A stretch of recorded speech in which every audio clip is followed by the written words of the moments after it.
আল্লাহ পাক রব্বুল আলামিন পবিত্র কালামুল্লাহ শরীফের মধ্যে আরো বলেন,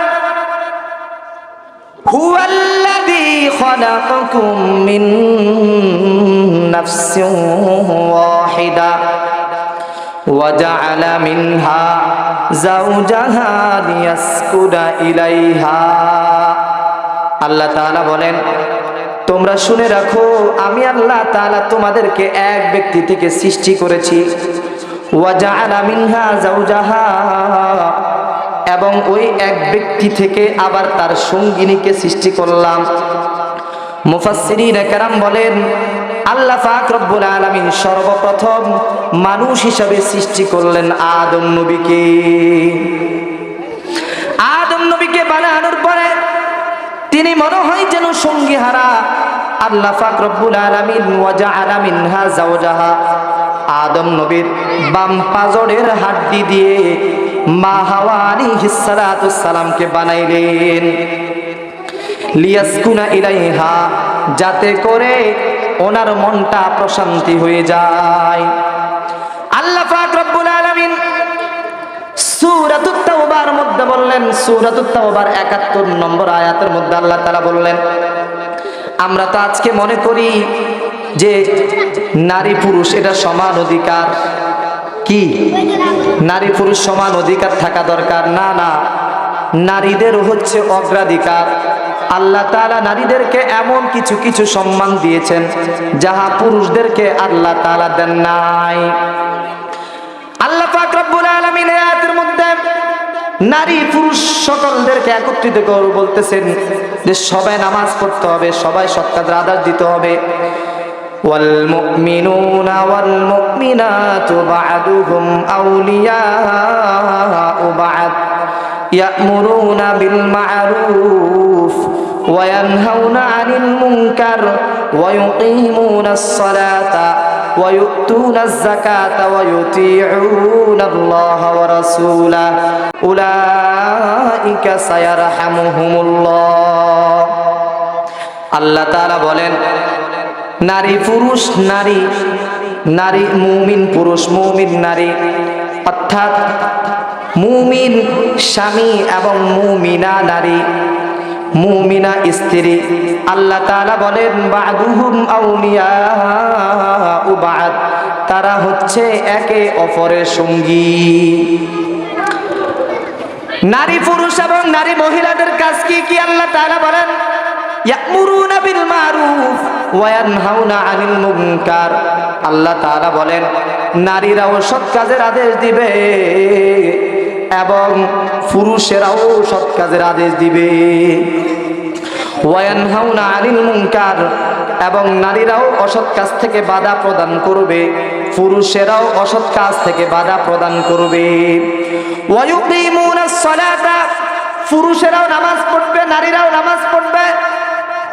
নারী ঘরের মধ্যে নামাজ পড়তেছে, কিন্তু সে তার স্বামীকেও বলতে হবে তুমি মসজিদে যায় নামাজ পড়ে আসো।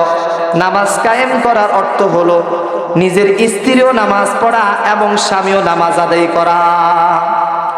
স্বামী মসজিদে আসতেছে কিন্তু স্ত্রী ফজরের নামাজের সময় ঘুমাচ্ছে।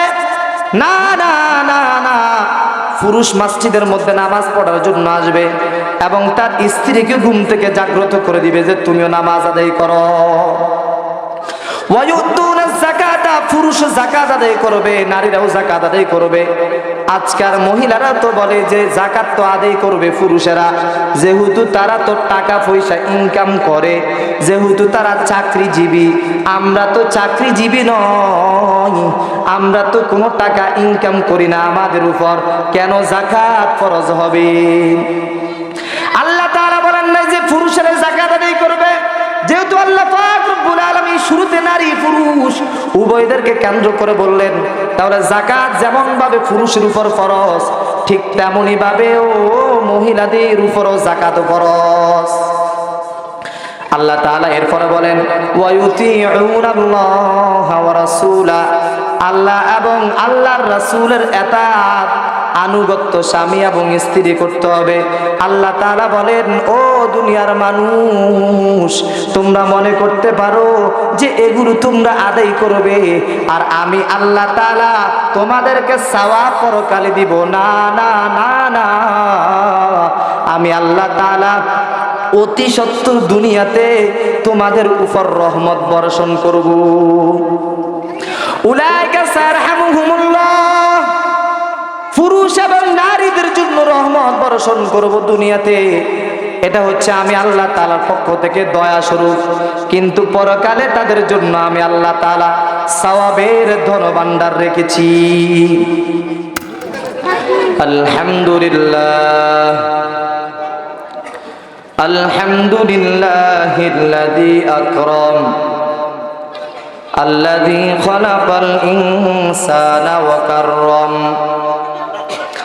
ওয়া আল্লামাহু মিনাল বায়ানি মা লাম ইয়ালাম ফাসুবহানাল্লাযী লা ইহসা ইমতিনানুহু বিল লিসানি ওয়ালা বিল কলাম ওয়া নাশহাদু আন লা ইলাহা ইল্লাল্লাহু ওয়াহদাহু লা শারীকা লাহু লা জিদ্দা লাহু ওয়া লা নিদ্দা লাহু ওয়া লা মিসলা লাহু ওয়া লা মাসীলা লাহু লা শিবহা লাহু ওয়া লা শাবীহা লাহু ওয়া লা ওয়ালিদা লাহু ওয়া লা ওয়ালাদা লাহু ونشهد أن سيدنا وسندنا وحبيبنا وحبيب ربنا وطبيبنا وطبيب أرواحنا ومولانا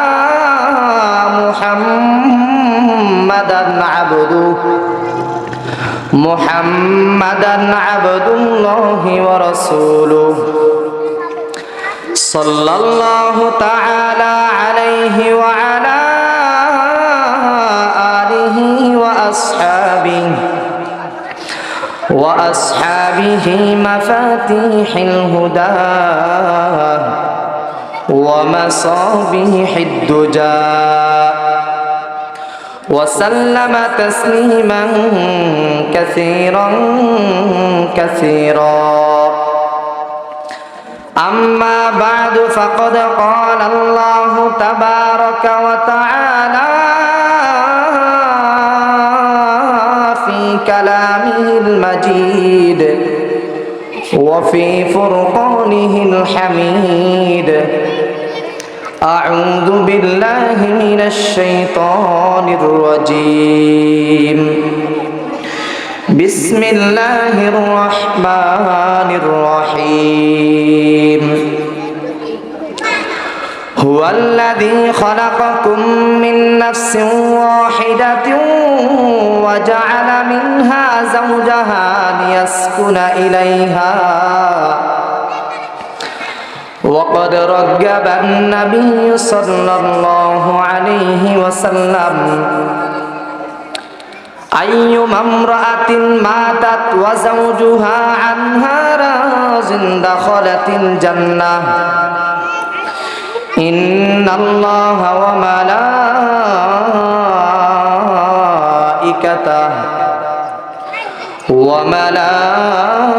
وملائكته يصلون على النبي يا أيها الذين آمنوا صلوا عليه وسلموا تسليما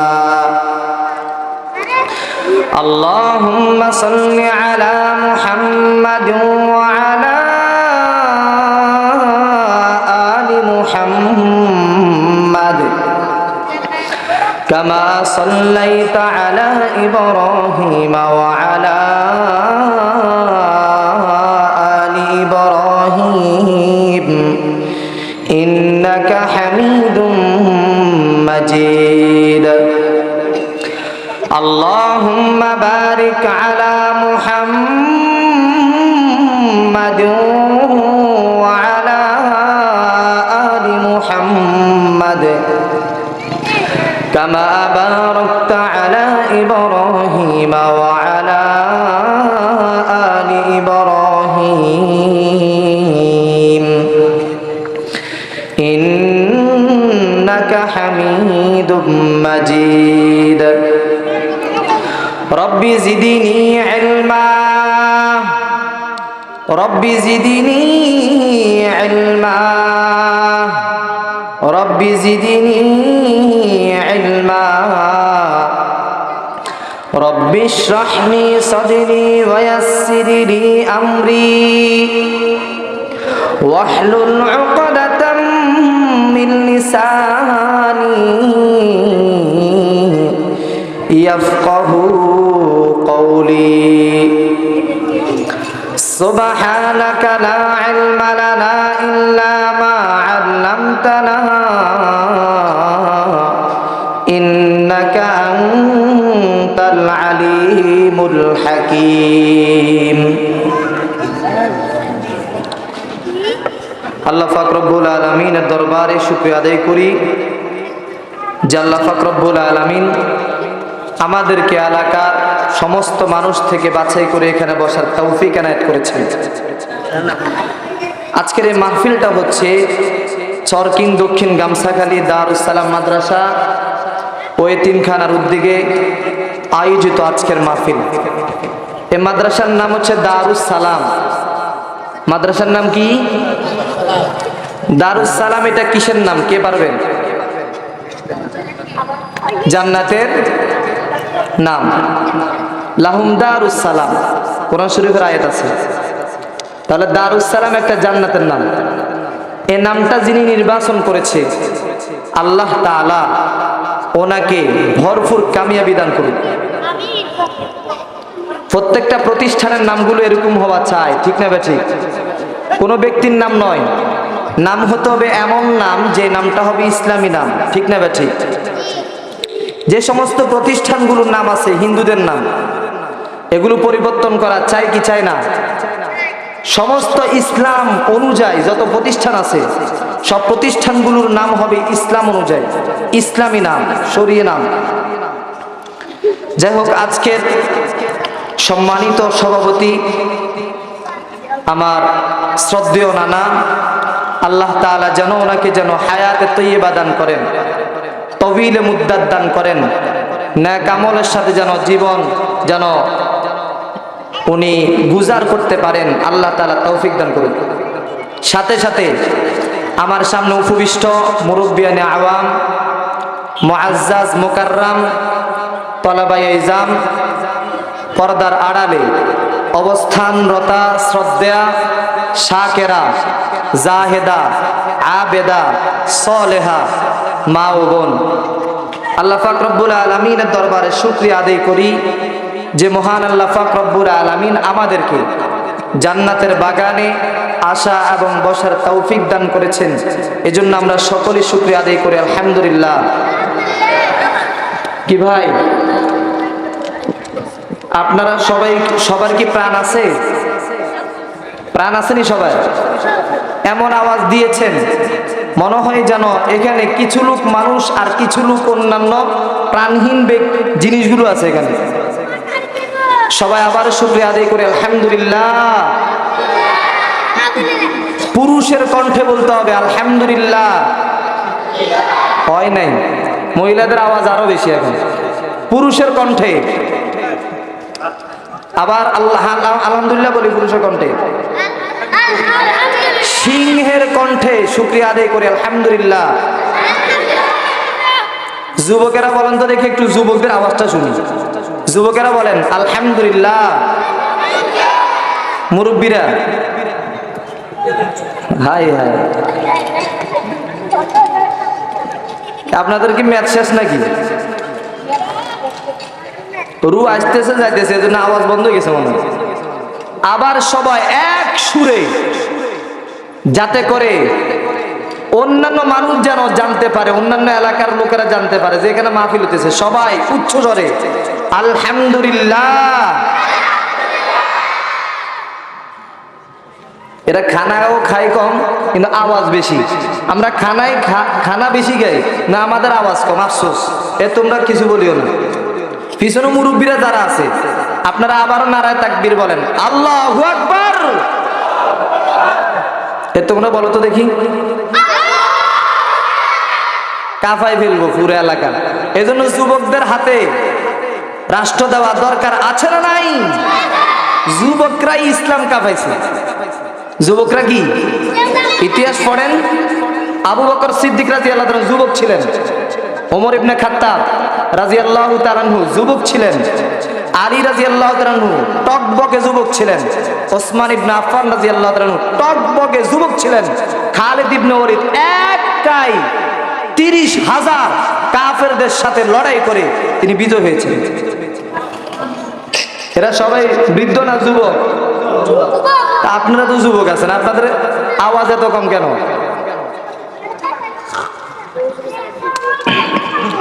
আলোচনার বিষয়বস্তু হলো দুইটা, যদি আল্লাহ তাআলা যদি তৌফিক দান করে। আমি কি করব? আমার এই মাদ্রাসার পরিচালক এমন একটা বিষয় দিছে, জানি না আজকে ওনারা আমারে কি যে বদদুয়া দেয়। আমার বিষয়বস্তু ঠিক করছে নারীদের সম্পর্কে। কি সম্পর্কে? তা আমি দুইটা বিষয় ঠিক করছি, একটা হলো নারীদের সম্পর্কে, আরেকটা বিষয় হলো বর্তমান প্রেক্ষাপট অনুযায়ী জুলুম সম্পর্কে। কি সম্পর্কে? যদি আল্লাহ তাআলা যদি তৌফিক এনায়েত করেন তাহলে আমি দুটি বিষয় নিয়ে আলোচনা করব ইনশাআল্লাহ। সর্বপ্রথম আলোচনা করব নারীদেরকে নিয়ে। পবিত্র কালামুল্লাহ শরীফের মধ্যে সূরার সংখ্যা কয়টা আছে কে বলতে পারবেন? 114টা। 100 কি? এটা তো বুঝি হার মানতেছেন আপনারা। অন্যান্য ধর্ম অবলম্বী যারা আছে এদেরকে যখন বলা হয় তোমাদের বেদে কি আছে, বলে যে ঠাকুরে জানে। কে জানে? আমরা জানি না। অর্থাৎ এরা যদি জানতো তাহলে তারাও ইসলাম গ্রহণ করতো, ঠিক না বেঠিক? কয়টা এদের হিন্দুদের প্রায় অনেক মুরব্বীরা বা যুবক যারা আছে, শিক্ষিত যারা আছে, এরাও হিন্দুদের ধর্মের ইতিহাস পরিপূর্ণ জানে না। এটা ঠাকুরদের মাঝে সীমাবদ্ধ, এরাও পারে না। তাহলে কোরআনে কারিমের মধ্যে কয়খানা সূরা আছে? 114খানা সূরার মধ্যে থেকে একটা সূরার নাম হচ্ছে সূরাতুন নিসা। সূরাতুন কি? পবিত্র কালামুল্লাহ শরীফের মধ্যে সূরাতুর রিজাল নাই, পুরুষদের সম্পর্কে কোনো সূরা নাই। আছে মহিলাদের সম্পর্কে একটা সূরা। মহিলাদের সম্পর্কে কি? পবিত্র কালামুল্লাহ শরীফের মধ্যে রব্বে কারীম দুইটা মহিলার নাম উল্লেখ করছেন। কয়টা মহিলার নাম? একজন হচ্ছেন ঈসা ইবনে মারিয়াম আলাইহিস সালাতু ওয়াস সালামের মা, আরেকজন হচ্ছেন ফেরাউনের স্ত্রী আসিয়া রাদিয়াল্লাহু তাআলা। আল্লাহ পাক রব্বুল আলামিন পবিত্র কালামুল্লাহ শরীফের মধ্যে তাহলে সূরাতুন নিসা মহিলাদের সম্পর্কে একটা সূরা নাযিল করলেন। নারীদের সম্মান কত বেশি, ইসলাম কত বেশি দিয়েছে। বর্তমান পৃথিবীতে, আগেকার পৃথিবীতে নারীদের উপর জুলুম নির্যাতন কেমন করা হতো আমরা একটু হালকা ইতিহাসটা শুনি। রোমানদের মতে বর্তমান পৃথিবীতে যাদেরকে বলা হয় ইতালি, যেখানে যাওয়ার জন্য সবাই আগ্রহী, ঠিক না ঠিক? এই মেয়ে মনে ইতালি যাবে, এই জন্য উঠে যেতেছে। এ ভাই আপনার জন্য দোয়া করবো, আপনার যেন ইতালি যেতে পারেন, ভিসা যেন হয়ে যায়। আবার উঠে যেতেছে, দেখছেন? যাই হোক, রোমানদের মতে আগেকার যুগের মধ্যে ইতালিতে যে সিস্টেমটা ছিল, নারীদেরকে মানব সত্তার মধ্যে তারা গণ্য করতো না। তারা মনে করতো তারা হচ্ছে অপবিত্র একটা জন্তুর মতো। খ্রিস্টান, যাদেরকে আমরা মানবতার ফেরিওয়ালা বলি, তারা বলে যে নারীরা হচ্ছে সবচেয়ে বড় পাপী। নারীরা কি? তারা বলে পাপের মূল সূত্র শুরু হয়েছে নারীদের থেকে। এজন্য তারা মা হাওয়া আলাইহিস সালাতু সালামকে পর্যন্ত তারা বলে যে উনি হচ্ছেন মূল পাপের মূল। নাউজুবিল্লাহ। ইহুদিরা, যাদেরকে আমরা বড় বিজ্ঞানী বলি, এদের মতে নারীদের সম্মান কিরকম? সম্মান তো করেই না। নারীদের যে মাসিক ঋতুস্রাব হয়, তাদের মধ্যে যে সমস্ত নারীদের ঋতুস্রাব হয় তাদেরকে দূরে রেখে আসা হয় এবং তাদের হাতের দ্বারা কোনো খানা পিনা ফাঁকানো হয় না। হিন্দু যারা আছে, এখন আছে কিনা জানি না, কিন্তু আমি হিন্দুদের ইতিহাস সম্পর্কে একটা বই পড়েছি, ওখানে আছে যে হিন্দুদের মধ্যে তাদের স্বামী মারা গেলে, কথা বলেন কেন?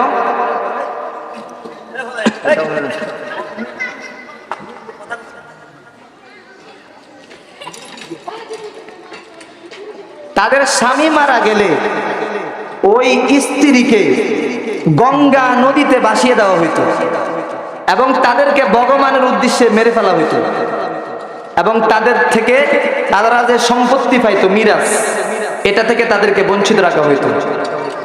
আরব কান্ট্রিতে নারীদেরকে ভোগের বস্তু মনে করা হইতো এবং তাদেরকে উত্তরাধিকারী থেকে বঞ্চিত রাখা হইতো। এদেরকে ওয়ারিস উত্তরাধিকারী দেওয়া হইতো না, সম্পদ দেওয়া হইতো না। মানে নারী আসা মানে আরব কান্ট্রিতে এটাই ছিল জাহিলি যুগের মধ্যে, যে ওনারা মনে হয় যেন অবহেলিত, অবহেলার জন্য এসেছে, এরকম ছিল। আল্লাহ তাআলা পবিত্র কালামুল্লাহ শরীফের মধ্যে কি বলেন জাহিলি যুগের কথা আর এই যুগের মধ্যে, এবং রাসূল করিম সাল্লাল্লাহু আলাইহি সাল্লাম আসার পরে নারীদের কেমন সম্মান দিয়েছেন, আজকে আমরা সেটা শুনবো। আল্লাহ পাক রব্বুল আলামিন বলেন সূরাতুন নাহলের ৯৮ নম্বর ৫৮ নম্বর আয়াতের মধ্যে আল্লাহ তাআলা বলেন ওয়াইদা বুশিরা আহাদুহুম বিল উনসা যাল্লা ওয়াজহুহু মুসওয়াদ্দান ওয়া হুয়া কাযীম। আল্লাহ পাক রব্বুল আলামিন বলেন যে জাহিলি যুগের মধ্যে যখন তাদের কন্যা সন্তানের ব্যাপারে যখন সুসংবাদ শুনতেন, তখন তাদের যাল্লা ওয়াজহুহু, তাদের চেহারাটা কালো বর্ণ হয়ে যেত। আজকের যুগের মধ্যে এরকম আছে, পুরুষ বিয়ে করেছে কিন্তু তার প্রথম সন্তানটা হয়েছে মেয়ে। ছেলে হইলে সে মিষ্টি খাওয়াইতো, কিন্তু মেয়ে হওয়ার কারণে সে মিষ্টিটাও বন্ধ করে তার চেহারাটা কালো বর্ণ হয়ে যায়। এই ইতিহাসটা হচ্ছে এটা আরব কান্ট্রিতে আছে, কিন্তু আমাদের বাংলাদেশে নাই। আছে না নাই? কি আপনারা কি শ্রোতা এখানে আসেননি? হ্যাঁ, আমি কিন্তু এই মসজিদের আগের খতিব, এজন্য মুসল্লি সবাই আমার সিনে আছে। আমি নাম ধরে কিন্তু ডাক দিব, কথা না বলবো। বলবে ভাই আপনি কথা বলেন না কেন? কথা বললে আবার ডাক দিব, কথা বলেন কেন?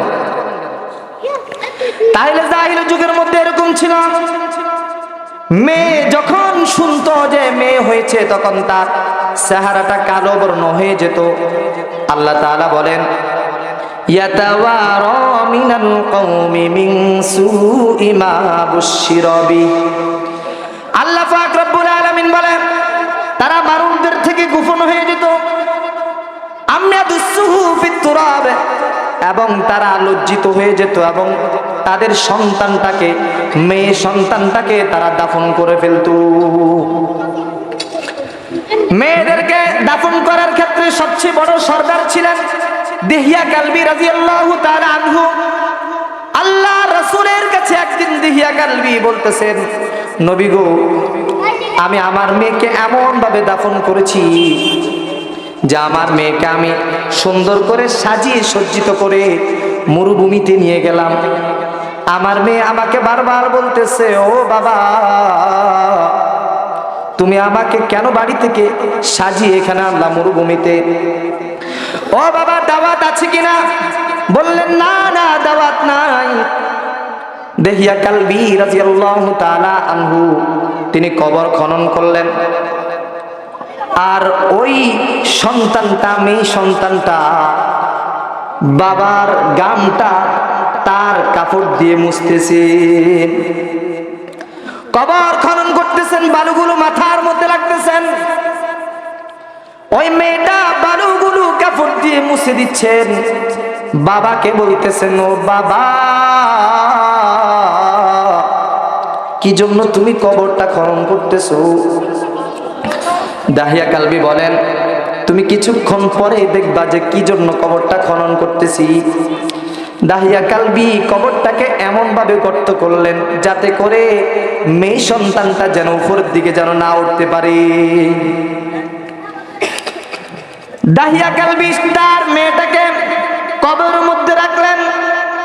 মেয়েটা বলতেছেন, বাবা, তোমাকে ছাড়া আমি এক বিন্দু পরিমাণ ঘুমাই না। বাবা গো,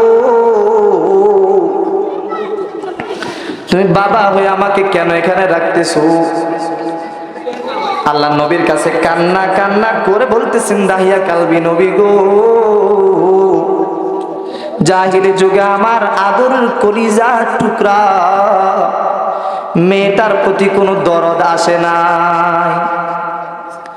যখন বুক পর্যন্ত আসলো মাটিটা, মেয়ে হাত নাড়া করে বলতেছে, বাবা তোমার জন্য দীর্ঘদিন পর্যন্ত আমি অপেক্ষায় ছিলাম যে আমার বাবা কোন দিন আসবে, আমাকে এটা দিবে ওইটা দিবে। বাবা গো, দুটা হাত উঠায় কবর যে কয়বার যে ডাকছি, কিন্তু তোমাকে তো পাই নাই, দীর্ঘদিন পরে তোমাকে পেয়েছি বাবা, তুমি বুঝি আমাকে এখন এখানে একলা রাখি চলে যাবা? যখন মাথা পর্যন্ত বালু যখন রাখা হলো, তখনও পর্যন্ত হে রাসূল, আমার মেয়েটা হাত দিয়ে আমাকে ডাকতেছে, কিন্তু আমি আরো কিছু বালু অতিরিক্ত নিয়া আমার মেয়ের হাতটাকে গর্তের মধ্যে রাখিয়া দাফন করে আমি দাহিয়া কালবি বাড়ির মধ্যে চলে এসেছি। আল্লাহর নবীকে দাহিয়া কালবি বললেন, হে নবী, আমি যে জাহিলি যুগে এই যে অন্যায় করলাম, নারীদেরকে হত্যা করার ক্ষেত্রে আমি যে সরদার ছিলাম, আল্লাহ কি আমাকে মাফ করবে নাকি? আল্লাহর নবী বলেন, হে দাহিয়া কালবি, দাহিয়া কালবি, ইসলামের আগে যাহা অপরাধ করেছো, ইসলাম গ্রহণ করার সাথেই সাথে আল্লাহ তাআলা তোমাকেই মাফ করে দিয়েছে। আল্লাহ পাক রব্বুল আলামিন পবিত্র কালামুল্লাহ শরীফের মধ্যে আরো বলেন, হুয়াল্লাযী খালাকাকুম মিন নাফসিন ওয়াহিদা ওয়া জাআলা মিনহা যাওজাহা লিয়াসকুনা ইলাইহা। আল্লাহ তাআলা বলেন, তোমরা শুনে রাখো, আমি আল্লাহ তাআলা তোমাদেরকে এক ব্যক্তি থেকে সৃষ্টি করেছি, ওয়া জাআলা মিনহা যাওজাহা, এবং ওই এক ব্যক্তি থেকে আবার তার সঙ্গিনীকে সৃষ্টি করলাম। মুফাসসিরিনে কেরাম বলেন, আল্লাহ পাক রব্বুল আলামিন সর্বপ্রথম মানুষ হিসাবে সৃষ্টি করলেন আদম নবীকে। আদম নবীকে বানানোর পরে তিনি মনে হয় যেন সঙ্গী হারা, আল্লাহ পাক রব্বুল আলামিন ওয়া জাআলা মিনহা যাওজাহা, আদম নবীর বাম পাজরের হাড্ডি দিয়ে মা হাওয়া আলাইহিস সালাতুস সালামকে বানাইলেন, লিয়াসকুনা ইলাইহা, যাতে করে ওনার মনটা প্রশান্তি হয়ে যায়। আল্লাহ পাক রব্বুল আলামিন সূরাতুত তাওবার মধ্যে বললেন, সূরাতুত তাওবার ৭১ নম্বর আয়াতের মধ্যে আল্লাহ তাআলা বললেন, আমরা তো আজকে মনে করি যে নারী পুরুষ এটা সমান অধিকার, কি নারী পুরুষ সমান অধিকার থাকা দরকার? না না, নারীদেরও হচ্ছে অগ্রাধিকার। আল্লাহ তাআলা নারীদেরকে এমন কিছু কিছু সম্মান দিয়েছেন যাহা পুরুষদেরকে আল্লাহ তাআলা দেন নাই। আল্লাহ পাক রব্বুল আলামিন আয়াতের মধ্যে নারী পুরুষ সকলদেরকে একত্রিত করে বলতেছেন যে সবাই নামাজ পড়তে হবে, সবাই সৎ কাজের আদেশ দিতে হবে। ওয়াল মুমিনুনা ওয়াল মুমিনাতু বা'দুহুম আউলিয়াউ বা'দ ইয়া'মুরুনা বিল মা'রুফ ওয়া ইয়ানহাউনা আনিল মুনকার ওয়া ইউকিমুনাস সালাতা ওয়া ইউতুনাজ যাকাতা ওয়া ইউতিউনাল্লাহা ওয়া রাসূলাহু উলাইকা সায়ারহামুহুমুল্লাহ। আল্লাহ তাআলা বলেন, নারী পুরুষ, নারী নারী মুমিন পুরুষ মুমিন নারী, অর্থাৎ মুমিন স্বামী এবং মুমিনা নারী, মুমিনা স্ত্রী। আল্লাহ তাআলা বলেন, বা'দুহুম আউলিয়াউ বা'দ, তারা হচ্ছে একে অপরের সঙ্গী। নারী পুরুষ এবং নারী মহিলাদের কাজ কি কি আল্লাহ তাআলা বলেন, ইয়া'মুরুনা বিল মারুফ ওয়া ইয়ানহাউনা আনিল মুনকার। আল্লাহ তাআলা বলেন, নারীরাও সৎ কাজের আদেশ দিবে এবং পুরুষেরাও সৎ কাজের আদেশ দিবে। ওয়া ইয়ানহাউনা আনিল মুনকার, এবং নারীরাও অসৎ কাজ থেকে বাধা প্রদান করবে, পুরুষেরাও অসৎ কাজ থেকে বাধা প্রদান করবে। ওয়ায়ুকিমুনাস সালাতা, পুরুষেরাও নামাজ পড়বে, নারীরাও নামাজ পড়বে। নারী ঘরের মধ্যে নামাজ পড়তেছে, কিন্তু সে তার স্বামীকেও বলতে হবে তুমি মসজিদে যায় নামাজ পড়ে আসো।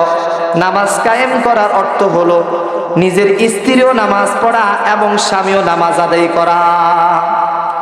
স্বামী মসজিদে আসতেছে কিন্তু স্ত্রী ফজরের নামাজের সময় ঘুমাচ্ছে। না না না না, পুরুষ মসজিদের মধ্যে নামাজ পড়ার জন্য আসবে এবং তার স্ত্রীকে ঘুম থেকে জাগ্রত করে দিবে যে তুমিও নামাজ আদায় করো। ওয়ায়ুতুনাস যাকাতা, পুরুষ যাকাত আদায় করবে, নারীরাও যাকাত আদায় করবে। আজকাল মহিলারা তো বলে যে যাকাত তো আদায় করবে পুরুষেরা, যেহেতু তারা তো টাকা পয়সা ইনকাম করে, যেহেতু তারা চাকরিজীবী। আমরা তো চাকরিজীবী নই, আমরা তো কোনো টাকা ইনকাম করি না, আমাদের উপর কেন যাকাত ফরজ হবে? আল্লাহ তাআলা বলেন না যে পুরুষেরা যাকাত আদায় করবে। যেহেতু আল্লাহ পাক রব্বুল আলামিন শুরুতে নারী পুরুষ উভয়দেরকে কেন্দ্র করে বললেন, তাহলে যাকাত যেমন ভাবে পুরুষের উপর ফরজ, ঠিক তেমনি ভাবে ও মহিলাদের উপরও যাকাত ফরজ।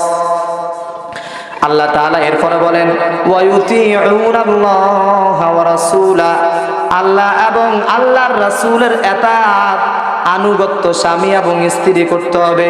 আল্লাহ তাআলা বলেন ও দুনিয়ার মানুষ, তোমরা মনে করতে পারো যে এগুলো তোমরা আদায় করবে আর আমি আল্লাহ তাআলা তোমাদেরকে সওয়াব পরকালে দিব। না না না না, আমি আল্লাহ তাআলা অতি সত্বর দুনিয়াতে তোমাদের উপর রহমত বর্ষণ করব। উলাইকা সারহামুহুমুল্লাহ, পুরুষ এবং নারীদের জন্য রহমত বর্ষণ করব দুনিয়াতে। এটা হচ্ছে আমি আল্লাহ তাআলার পক্ষ থেকে দয়া স্বরূপ, কিন্তু পরকালে তাদের জন্য আমি আল্লাহ তাআলা সওয়াবের ধনভাণ্ডার রেখেছি। আল্লাহ পাক রব্বুল আলামিন সূরাতুন নাহল ৯৭ নম্বর আয়াতের মধ্যে বলেন মান আমিলা সলিহাম মিন যাকারিন আও উনসা ওয়াহুয়া মুমিনুন ফালানুহইয়ান্নাহু হায়াতান তাইয়্যিবা ওয়ালানাজজিয়ান্নাহুম আজরাহুম বিআহসানি মা কানু ইয়ামালুন।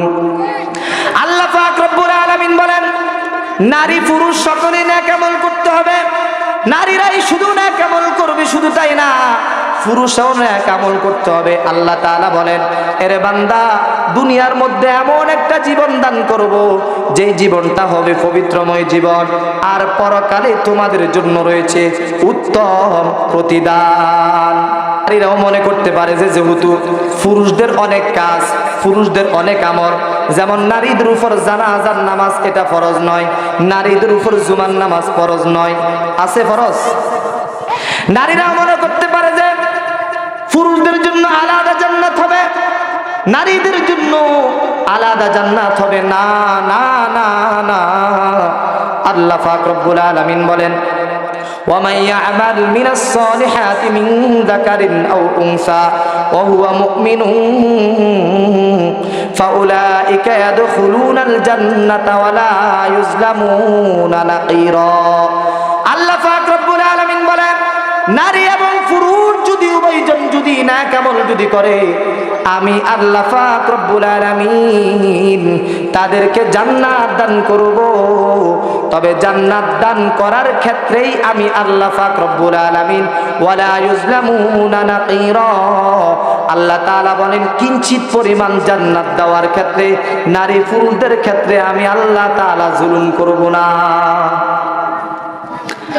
আল্লাহ পাক রব্বুল আলামিন তাহলে বললেন নারী পুরুষদের নেক আমল জরুরি, নারী পুরুষ সকলেই সৎ কাজ আঞ্জাম দিতে হবে, অসৎ কাজ থেকে বাধা প্রদান করতে হবে।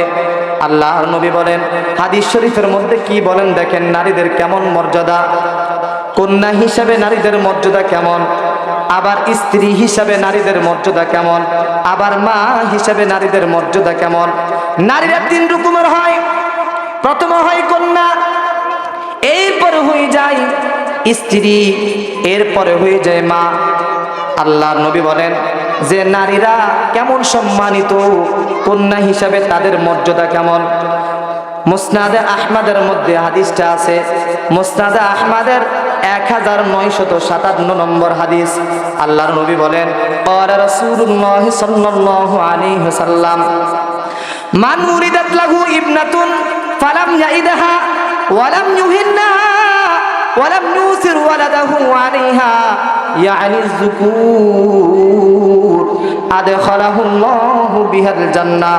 আল্লাহর নবী বলেন যাদের মাত্র একটা মেয়ে আছে, কয়টা মেয়ে? কথা বলেন না। যাদের মাত্র একটা মেয়ে আছে, মান উলিদাত লাহু ইবনাতুন, সে শুধুমাত্র একটা মেয়ে জন্ম দিল, ফালাম নাইদহা, কিন্তু তাকে কোনো প্রকারে কষ্ট দেয় নাই। মেয়ে হিসাবে বাবা অনেক সময় বলে, অনেক সময় ইঙ্গিত ইশারাতে বলে, যেটা জাহিলি যুগের পুরুষরা বলতো যে নারী তো হইল কিন্তু সে তো আমাকে তো ইনকাম করে খাওয়াইতে পারবে না, সে তো নারী হলো, আমি যখন বৃদ্ধ হয়ে যাব তখন সে তো আমাকে তো চাকরি করে খাওয়াইতে পারবে না। আল্লাহ রাসূল বলেন যে তোমাদেরকে চাকরি করে খাওয়ানো লাগবে না ও মুমিন, আল্লাহ তাআলা তোমাদেরকে স্পেশাল একটা জান্নাত দান করবে। ওয়ালাম ইউহিনহা, এবং নারীকে কষ্ট দেয় নাই, ওই মেয়েকে কষ্ট দেয় নাই এবং নারীকে অবহেলা করে নাই। আল্লাহর নবী বলেন ওয়ালাম ইউসির ওয়ালাদাহু আলাইহা, আল্লাহর নবী বলেন যে পুরুষের উপরে আবার প্রাধান্য দেয় নাই। আল্লাহর নবী বলেন আদখালাহুল্লাহু বিহাল জান্নাহ, স্বয়ং আল্লাহ ওই পুরুষকে জান্নাতের মধ্যে প্রবেশ করাবেন। এবার যাদের তিনটা মেয়ে আছে, কয়টা মেয়ে? অথবা তিনটা বোন আছে, কয়টা বোন? অথবা দুইটা বোন দুইটা মেয়ে, তাদের ব্যাপারে কি সিদ্ধান্ত জানা দরকার আছে না নাই? এই হাদিসটা আবু দাউদ শরীফের মধ্যে আছে, আবু দাউদ শরীফের 2 নম্বর খণ্ড 200 নম্বর পৃষ্ঠা, হাদিস নাম্বার হচ্ছে 5148 নম্বর হাদিস। ক্বালা রাসূলুল্লাহ সাল্লাল্লাহু আলাইহি ওয়াসাল্লাম মান আলা সালাসা বানাতিন আও সালাসা আখওয়াতিন আও উখতাইনি আও বিনতাইনি ওয়া আহসানা ইলাইহিন্না ওয়া যাওয়াজাহুন্না ফালাহুল্লাহুল জান্নাহ। আল্লাহ নবী বিশ্ব নবী মুহাম্মদুর রাসূলুল্লাহ বলেন মান আলা সালাসা বানাতিন, যে তিনটা মেয়ের লালন পালন করলো, কয়টা মেয়ে? আও সালাসা আখওয়াতিন, এবং তিনটা বোনের লালন পালন করলো, আও উখতাইনি, অথবা দুইটা বোনের লালন পালন করলো, আও বিনতাইনি, অথবা দুইটা মেয়ের লালন পালন করলো, ওয়া আহসানা ইলাইহিন্না, এবং তাকে সুশিক্ষায় শিক্ষিত করলো, ওয়া যাওয়াজাহুন্না, এবং তাকে ভালো পাত্র দেখে বিয়ে দিল। আল্লাহর রাসূল বলেন এই কাজটা যে করবে, মেয়ে বলতে নিজের মেয়েও হতে পারে, মেয়ে বলতে পালক মেয়েও হতে পারে, বোন বলতে আপন বোনও হতে পারে, অথবা তার অন্য কোনো বোন হতে পারে, দুধ বোনও হতে পারে। আল্লাহর রাসূল বলেন ফালাহুল্লাহুল জান্নাহ, আল্লাহর রাসূল বলেন তার জন্য আল্লাহ তাআলা একটা জান্নাত বরাদ্দ করে দিবেন। কয়টা কাজ? তিনটা কাজ। 1 নম্বর হলো ও মেয়েকে অথবা বোনকে লালন পালন করা। 2 নম্বর কাজ হলো দারুস সালাম, এই মাদ্রাসাতে ইসলামী শিক্ষায় শিক্ষিত করা। ইসলামী শিক্ষায় কি শিক্ষিত করা। ওয়া যাওয়াজাহুন্না, ভালো পাত্র দেখে বিয়ে দেওয়া। আল্লাহ রাসূল বলেন ফালাহুল্লাহুল জান্নাহ, তার জন্য আল্লাহ তাআলা একটা জান্নাত দান করবেন। এবার স্ত্রী হিসেবে নারীদের সম্মান কিরকম? আল্লাহ পাক রব্বুল আলামিন পবিত্র কালামুল্লাহ শরীফের মধ্যে বলেন, পবিত্র কালামুল্লাহ শরীফের সূরাতুন নিসার 19 নম্বর আয়াত, ওয়া আশিরুহুন্না বিল মা'রুফ। আল্লাহ তাআলা বলেন আমি গোটা দুনিয়ার সমস্ত পুরুষদেরকে বলতেছি, ও পুরুষেরা তোমরা তোমাদের নারীদের সাথে ভালো ব্যবহার করবা। আদেশটা কার? আরো জোরে, আদেশটা কার? আল্লাহ তাআলা না দুনিয়ার কোন সরকারের? পালন করা দরকার আছে না নাই? এবার মা হিসেবে নারীদের সম্মান কিরকম? এই হাদিসটা বুখারী শরীফের মধ্যে আছে, বুখারী শরীফের 2 নম্বর খণ্ড পৃষ্ঠা নাম্বার হচ্ছে 882 নম্বর পৃষ্ঠা, হাদিস নাম্বার হচ্ছে 5971 নম্বর হাদিস। قال رسول الله صلى الله عليه وسلم جاء رجل إلى رسول الله صلى الله عليه وسلم فقال يا رسول الله من حق الناس بحسن صحبتي। আল্লাহ নবী বিশ্ব নবী মুহাম্মদ রাসূলুল্লাহ সাল্লাল্লাহু আলাইহি ওয়াসাল্লামের কাছে একজন সাহাবী এসে জিজ্ঞেস করলেন, নবী গো, আমি তো শব্দ ব্যবহার করব, ভালো আচরণ করব, তবে কাকে বেশি ভালো আচরণ করব, মাকে না বাবাকে? আল্লাহ রাসূল বললেন, ক্বালা উম্মুকা, তোমার মাকে তুমি শব্দ ব্যবহার বেশি করবা, ভালো আচরণ তুমি বেশি করবা। তিনবার বলার পরে আল্লাহ রাসূল বললেন, ক্বালা উম্মুকা। চতুর্থবার আল্লাহ রাসূল বলেন, ক্বালা আবুকা, তোমার বাবার সাথে ভালো ব্যবহার করবা। ইসলাম নারীদেরকে কন্যা হিসাবে মর্যাদা দিয়েছে কি দেয় নাই? নারী স্ত্রী হিসাবে মর্যাদা দিয়েছে কি দেয় নাই? আবার মা হিসাবে মর্যাদা দিয়েছে কি দেয় নাই? কথা বলেন। এবার নারীরা কি কাজ করলে জান্নাতি হবে? কি কাজ করলে? শর্টকাট 4টি আমল করলে জান্নাতি হবে। কয়টি আমল? কথা বলেন না। 4টি আমল যদি নারীরা যদি করতে পারে তাহলে তারা জান্নাতি। আল্লাহ রাসূল হাদিস শরীফের মধ্যে বলেন, হাদিসটা আছে মিশকাত শরীফের মধ্যে, মিশকাত শরীফের 2 নম্বর খণ্ড 281 নম্বর পৃষ্ঠা, হাদিস নাম্বার হচ্ছে 3254 নম্বর হাদিস। এই হাদিসটা বর্ণনা করেছেন আনাস রাদিয়াল্লাহু তাআলা আনহু, যে আনাস রাদিয়াল্লাহু তাআলা আনহু আল্লাহর রাসূলের খেদমত করেছেন প্রায় 10 বছর। قال رسول الله صلى الله عليه وسلم, আল্লাহ রাসূল বলেন, আল মারআতু ইযা সাল্লাত খামসাহা, কোন মহিলা যদি 5 ওয়াক্ত নামাজ তারা যদি পরিপূর্ণভাবে যদি আদায় করতে পারে, 1 ওয়াক্ত পড়লো আর 1 ওয়াক্ত পড়তে পারলো না, 1 ওয়াক্ত ব্যস্ততা না থাকার কারণে পড়লো, আর 1 ওয়াক্ত তরকারি এবং ভাত রান্না করার কারণে পড়তে পারলো না, না না, আল্লাহর নবী বলেন এই যে 3 ওয়াক্ত পড়তে হবে, 4 ওয়াক্ত পড়তে হবে এবং 5 ওয়াক্ত পড়তে হবে। মহিলারা সাধারণত নামাজ কাজা করে বেশি, মনে করে যে যোহরের পরে নামাজ আমি 4টা বাজে পড়লো আদায় হবে, অথচ এখন 4টা বাজলে আসরের সময় হয়ে যায়।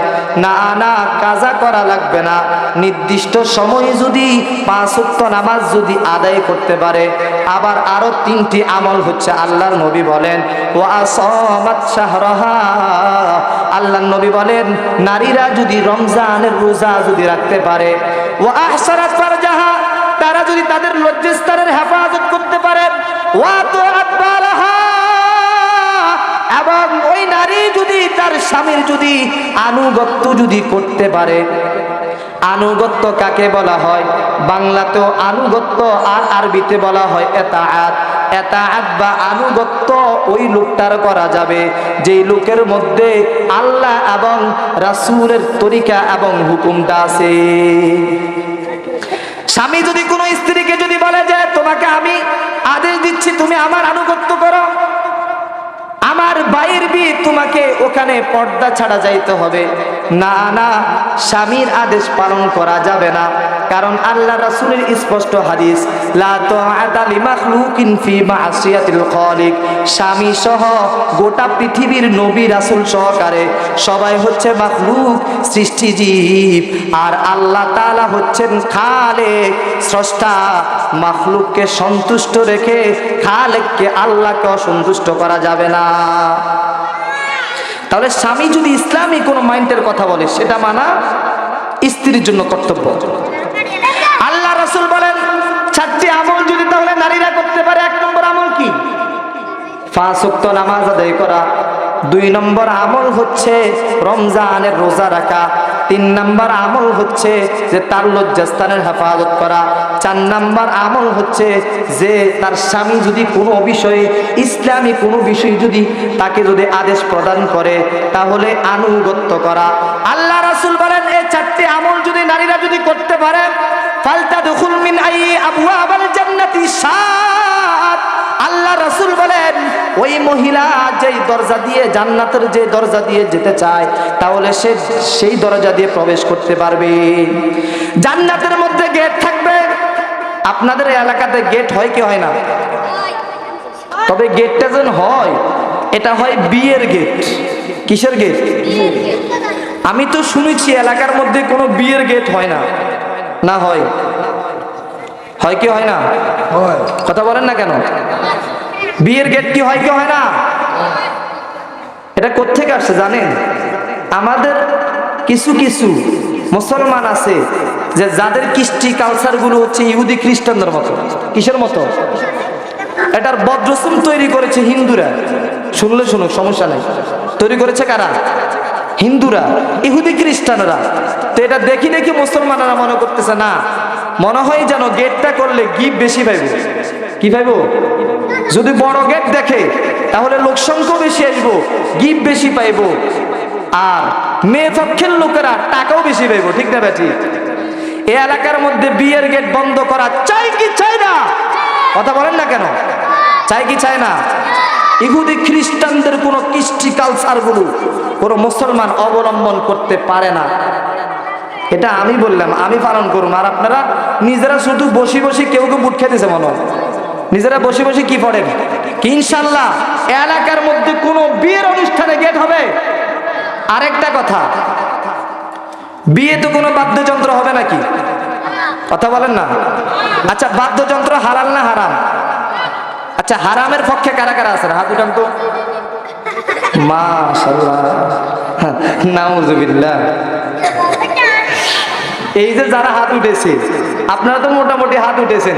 কিছু কিছু লোকে বলে আরে হুজুরা শুধু গান বাদ্যরে ইয়া করে, এটা বাজারের কারণে আমাদের লোক সংখ্যা বাড়ে, এটা মোটামুটি হালাল। তো মোটামুটি কি? অথচ এটা হারাম। এটা কি? এই যে কিছু লোক যে বলে করলে কি হয়েছে, তার মানে ওনার দৃষ্টিতে এটা জায়েজ। এটা কি?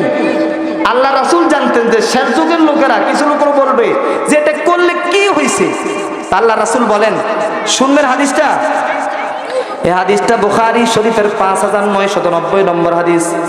قال رسول الله صلى الله عليه وسلم لا يكونن من امتي اقوام يستحلون الحر والحرير والخمر والمعازف। আল্লাহ রাসূল বলেন শেষ যুগের মধ্যে এমন কিছু আসবে যারা জানাকে হালাল মনে করবে, ওয়াল হারির রেশমের পোশাককে তারা হালাল মনে করবে, ওয়াল খামর মদ পান করাকে তারা হালাল মনে করবে, ওয়াল মাআজিফ এবং তারা বাদ্যযন্ত্রকে হালাল মনে করবে। বাদ্যযন্ত্রকে কি মনে করবে?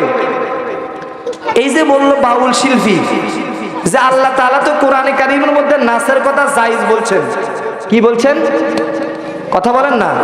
কেমন জালেমের জালেম, যেখানে ১৫০০ বছর পর্যন্ত একটা বিজ্ঞানীও কোরআনের একটা অক্ষর কাটতে পারে নাই। ওই বাউল শিল্পী কুল আউযু বিরাব্বিন নাস থেকে আলিফ এবং লামকে কেটে সাধারণ মুসলমানদেরকে বোকা বানানোর জন্য বলতেছে যে নাস জায়েজ, আলিফ লাম বাপ নাস জায়েজ। ঠিক না বেটি? বলে যে নাচ খাইলে কোনো সমস্যা নাই। আল্লাহ তো সূরা নাসের মধ্যে বলছে যে নাচ, অর্থাৎ নাচ সম্পর্কে বলছে কুল আউযু বিরাব্বিন নাস, যে তোমরা নাচো। তোমরা কি? নাউযু বিল্লাহ। আল্লাহ হেফাজত করুক। কথা বলেন না, হেফাজত করুক। কিন্তু হেরে এখনো নাস্তা করাইতেছে জেলখানার মধ্যে নিয়ে। বাংলাদেশের মধ্যে যারা কঠিন অপরাধ করে তাদেরকে জেলখানায় নিয়ে জামাই আদর করা হয়, আর যারা অপরাধ করে না তাদেরকে জেলখানায় যাবজ্জীবন কারাদণ্ডে তাদেরকে আটকে রাখা হয়। খোদার কসম, বাংলাদেশের মধ্যে তুমি জামাই আদর পেতে পারো, আল্লাহর আদালতে জাহান্নামের মধ্যে তোমার জন্য এমন নাস্তার ব্যবস্থাও রয়েছে, তুমি শুধু কান্না করবা, কান্নাও শেষ হবে না, তোমার মৌত হবে না, জীবনও দেওয়া হবে না, সারা জীবন তোমাকে জীবনও দেওয়া হবে। ঠিক না বেঠিক? তাহলে নারীরা 4টি কারণে জান্নাতি হবে। কয়টা কারণে? 1 নম্বর কারণ হলো যদি 5 ওয়াক্ত নামাজ যদি আদায় করে ফেলে তাহলে নারীরা জান্নাতে যাবে। 2 নম্বর আমল হচ্ছে রমজানের রোজা যদি তারা যদি রাখে। 3 নম্বর আমল হচ্ছে তারা যদি তাদের লজ্জাস্থানকে হেফাজত করে। 4 নম্বর আমল হচ্ছে তারা যদি তাদের স্বামীর যদি আনুগত্য করে। কোন মহিলা যদি সে যদি মারা যায়, কিছু মহিলা আছে মারা যাওয়ার সাথে সাথে আল্লাহ তাআলা তাদেরকে জান্নাত দান করবেন। এবার ওই মহিলারা কারা? হাদিসের মাধ্যমে আমরা জানবো। এই হাদিসটা তিরমিজি শরীফের মধ্যে আছে। তিরমিজি শরীফের 1 নম্বর খণ্ড 219 নম্বর পৃষ্ঠা, হাদিস নাম্বার হচ্ছে 1161 নম্বর হাদিস। এই হাদিসটা সালমা রাদিয়াল্লাহু তাআলা আনহা তিনি বর্ণনা করেন, ক্বালা রাসূলুল্লাহ সাল্লাল্লাহু আলাইহি ওয়াসাল্লাম আইয়ুমা ইমরাআতিন মাতাত ওয়া যাওজুহা আনহা রাজিন দাখালাতিল জান্নাহ। আল্লাহর নবী বলেন, কোন মহিলা যদি, কোন নারী যদি এমন অবস্থায় মারা যায়, ওয়া যাওজুহা ওয়া হালিয়া, এমন অবস্থায় সে মৃত্যুবরণ করলো যে অবস্থায় তার স্বামী তার উপর খুশি ছিল, আল্লাহর নবী বলেন ওই মহিলা মারা যাওয়ার সাথে সাথে আল্লাহ তাআলা তাকে দাখালাতিল জান্নাহ, তাকে জান্নাত দান করবে। দুনিয়ার মধ্যে তো আমরা অনেক কিছু ভোগ করি, তবে সবচেয়ে ভোগের বস্তু কি? আল্লাহর রাসূল হাদিস শরীফের মধ্যে বলেন, এই হাদিসটা আছে নাসাই শরীফের মধ্যে। নাসাই শরীফের 2 নম্বর খণ্ড, পৃষ্ঠা নাম্বার হচ্ছে 60 নম্বর পৃষ্ঠা, হাদিস নাম্বার হচ্ছে 3232 নম্বর হাদিস। হাদিসটা বর্ণনা করেন আব্দুল্লাহ ইবনে আমর ইবনে আস রাদিয়াল্লাহু তাআলা আনহু, ক্বালা রাসূলুল্লাহ সাল্লাল্লাহু আলাইহি ওয়াসাল্লাম আদ-দুনিয়া মাতাউন ওয়া খায়রু মাতা'id দুনিয়া আল মারআতুস সালিহা। দুনিয়াটা হচ্ছে ভোগের বস্তু, আর দুনিয়ার সব ভোগের বস্তুর চাইতে উত্তম শ্রেষ্ঠ ভোগের বস্তু হলো আল মারআতুস সালিহা, নেককার স্ত্রী, নেককার মহিলা। আমার আলোচনা শেষ প্রান্তে আমি এখন আলোচনা করব পৃথিবীর মধ্যে কয়জন নারী শ্রেষ্ঠ, কিন্তু অভাব নাই। তবে কামালিয়া পূর্ণাঙ্গ অর্জন করেছেন 4 জন নারী। কয়জন নারী? কথা বলে না, কয়জন নারী? 4 জন নারী। 1 নাম্বার হচ্ছে ফেরাউনের স্ত্রী আসিয়া, 2 নাম্বার হচ্ছে ঈসা ইবনে মারিয়াম আলাইহিস সালাতুস সালামের মা, 3 নাম্বার হচ্ছে খাদিজাতুল কুবরা রাদিয়াল্লাহু তাআলা আনহা, 4 নাম্বার হচ্ছে ফাতেমাতুজ জোহরা রাদিয়াল্লাহু তাআলা আনহা। ফেরাউনের স্ত্রীর নাম হচ্ছে আসিয়া। ফেরাউন তার স্ত্রীকে ধমক দিচ্ছে, হে স্ত্রী, তুমি আমার হচ্ছে প্রাণের স্ত্রী, শুনেছি তুমি নতুন ধর্ম অর্জন করেছো, তোমার সাথে একটা দাসীও নতুন ধর্ম অর্জন করেছে। ও আমার প্রাণের স্ত্রী, স্ত্রী, তোমাকে বলি তুমি নতুন ধর্ম ছাড়ো, অন্যথায় আমি তোমাকে এমন শাস্তি দিব যে শাস্তিটা পৃথিবীর ইতিহাসে স্বর্ণাক্ষরে লেখা থাকবে। ফেরাউন বললেন যে আমার বান্দিও নতুন ধর্ম অর্জন করেছেন। ওই বান্দির নাম ছিল মাসেতা। তিনি মাথা আস্তাইতেছেন, হঠাৎ করে তার মাথা থেকে চিরুনিটা পড়ে গেল। মাসেতা সাথে সাথে পড়লেন ইন্না লিল্লাহি ওয়া ইন্না ইলাইহি রাজিউন। মাসেদা যখন এই দোয়াটা যখন পড়লেন, ফেরাউনের মেয়ে ফেরাউনকে বললেন, ও আমার বাবা, আপনার বান্দি মাসেদা নতুন ধর্ম অর্জন করেছে। এই কথা বলবে একদম উঠে দিন, একদম উঠে দিন এখান থেকে, একদম বন্ধ।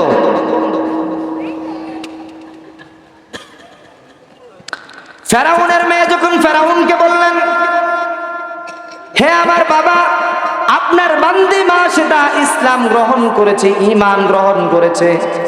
ফেরাউন তার সৈন্যদেরকে বললেন, যাও যাও মাসেদার কাছে যাও, মাসেদাকে যায়া বলো নতুন ধর্ম ছাড়তে হবে, অন্যথায় মাসেদাকে আমি শাস্তি প্রয়োগ করব। ফেরাউনের সৈন্যরা আসলেন, মাসেদা বললেন, না না, এক আল্লাহকে গ্রহণ করেছি, ওই আল্লাহকে ছাড়া আমি আর কাউকে মানতে রাজি নই। ফেরাউন আসলেন, বললেন মা সেটা নতুন ধর্ম ছাড়া অন্যথায় আমি তোমাকে শাস্তি দিব। মা সেটা বললেন কি করবেন আপনি? আমাকে টুকরা টুকরা করবেন। আল্লাহর মহব্বত এমন অর্জন করেছি ও ফেরাউন, আল্লাহকে ছাড়া যদি গোটা পৃথিবী আমাকে যদি দেওয়া হয়, আমি মা সেটা আল্লাহকে ছাড়া আর কিছু চাই না। ফেরাউন বললেন হে সৈন্যরা, বড় একটা পাতিল ব্যবস্থা করো, তেল ব্যবস্থা করো এবং কিছু লাকড়ি ব্যবস্থা করো। ও মা সেটার জন্য একটা বড় পাতিল ব্যবস্থা করা হলো, কিছু তেল ব্যবস্থা করা হলো, তেলগুলোকে পাতিলের মধ্যে রাখা হলো, লাকড়িগুলো দিয়ে আগুন জ্বালাইলো, তেলগুলোকে একটু গরম করলো, উত্তপ্ত গরম। ফেরাউন বলতেছে মা সেটা এখনো সময় আছে। ও মা সেটা, তোমার দুইটা সন্তান আছে। মা সেটা দুইটা সন্তান ওই সময় ছিল। একটা সন্তান ছিল দুধের বাচ্চা, আরেকটা সন্তানের বয়স ছিল 6 থেকে 7 বছর। পৃথিবীর প্রত্যেকটা বাবা এবং মায়ের কাছে সবচেয়ে দুর্বল জায়গা হলো ছেলে সন্তান, কিন্তু মায়ের কাছে আরো বেশি দুর্বল জায়গা হলো ছেলে সন্তান। একটা মা তার ছেলের জন্য জীবনও দিতে পারে, একটা মা তার মেয়ের জন্য গর্ভ অবস্থায় জীবনও দিতে পারে, তারপরও সে সন্তান নাই।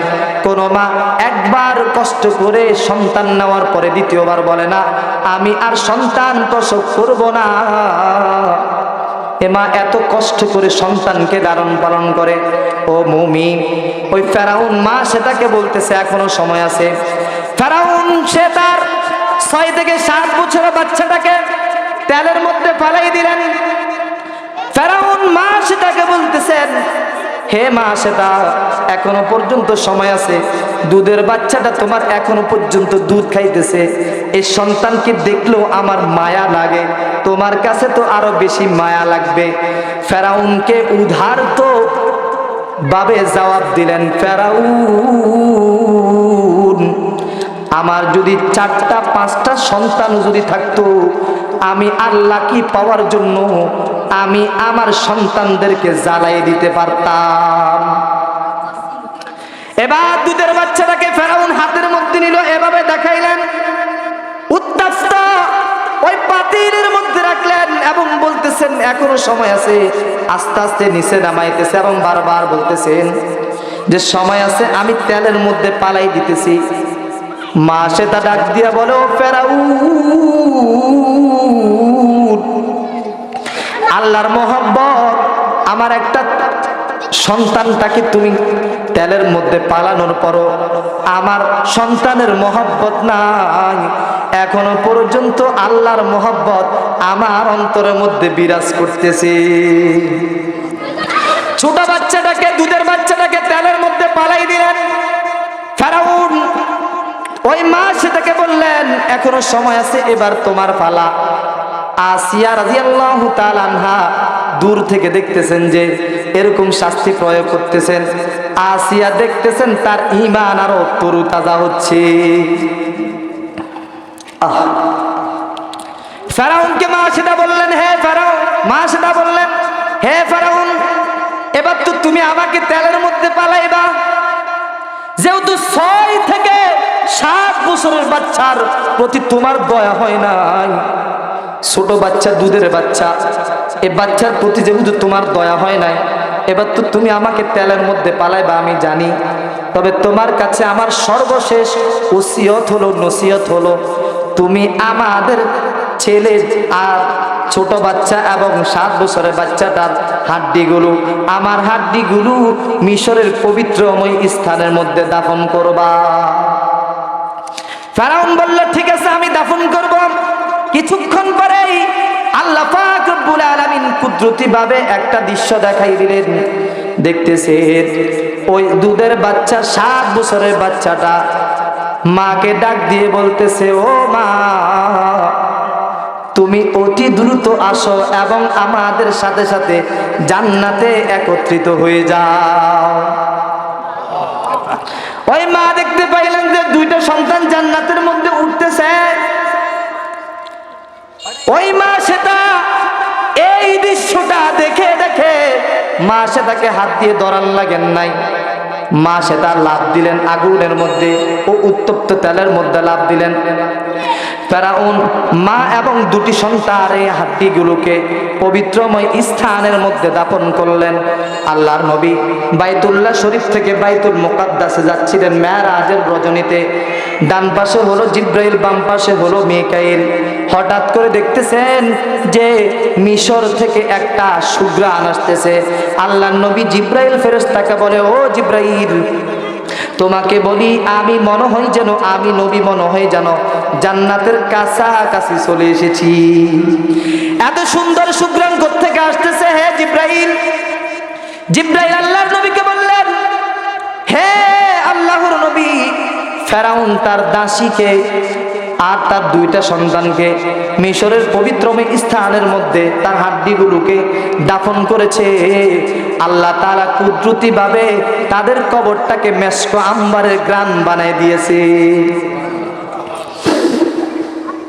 এই দৃশ্যটা দেখতেছেন কে? বলেন না কে? আপনারা সবাই সজাগ তো?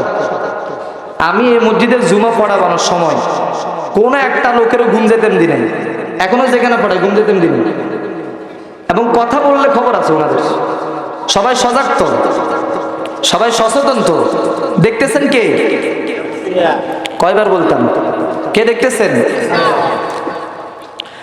আসিয়া রাদিয়াল্লাহু তাআলা আনহাকে ফেরাউন বললেন, হে আসিয়া, দেখতেছো আমার বাদীকে কেমন ভাবে আমি তাকে ধ্বংস করেছি, তাকে কিভাবে আমি জ্বালিয়ে দিয়েছি, এবার তোমার পালা। আসিয়া বলে, ও ফেরাউন, তুমি যে তাকে জ্বালাইতেছো আগুনের মধ্যে